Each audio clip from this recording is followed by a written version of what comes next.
l'entrepreneuriat, pour moi, ça a toujours été un goal. Depuis toute petite. Je savais pas trop ce que c'était. Moi, quand j'étais petite, ce que je voulais faire, c'était bavarder, ce qu'il y avait toujours écrit sur mon, sur mon truc. Je disais, ouais, quand je serai grande, je voudrais bavarder. Voilà. Ensuite, je voulais être journaliste. Et là, clairement, on m'a dit non, tu peux pas. Au collège, non, non, vous pouvez pas faire journaliste, il faut aider vos parents, vous allez faire un autre truc, quoi. Ouais, c'est...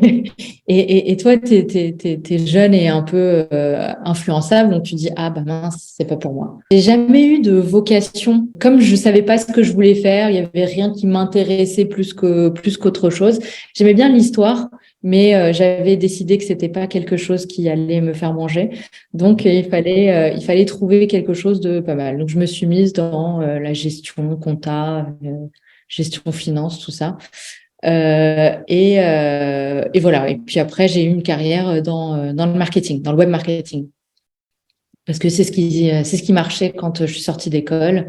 Et comme je suis sortie d'école pendant la crise des subprimes, hop, par la porte des statistiques, je suis rentrée là-dedans. Mais dans ma tête, j'ai toujours voulu entreprendre. Au début, entreprendre, c'était très simplement avoir une boutique. Une boutique un peu un concept store.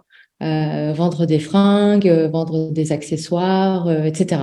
Ça me bottait bien.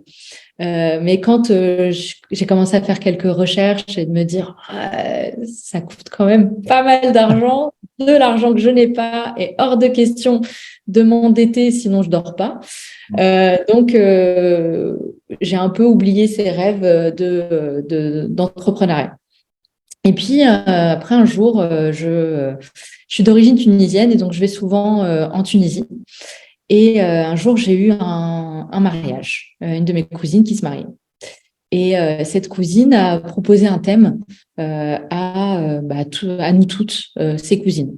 Et ce thème, je crois que c'était ce thème sable. Enfin voilà, il fallait qu'on soit toutes habillées avec une robe un peu couleur sable. Donc, moi, toute contente, je rentre en France, je sais très bien que j'ai accès à pléthore de boutiques, de e-commerce en ligne. Évidemment que j'allais trouver la robe parfaite. Je trouve une robe sur Asos, je la reçois, elle n'est pas ouf. Elle ne va pas comme il fallait. Je la renvoie, je trouve une autre robe. Elle est mieux, mais voilà. Mais je me dis, franchement, je vais cartonner. Ouais, ça passe. J'arrive au mariage et là, je vois toutes mes cousines. Incroyable. Elles me mettaient à l'amende, mais à des kilomètres. À des kilomètres. Il faut savoir qu'en Tunisie, à l'époque, en tout cas, c'était dans les années 2010, le e-commerce inexistant.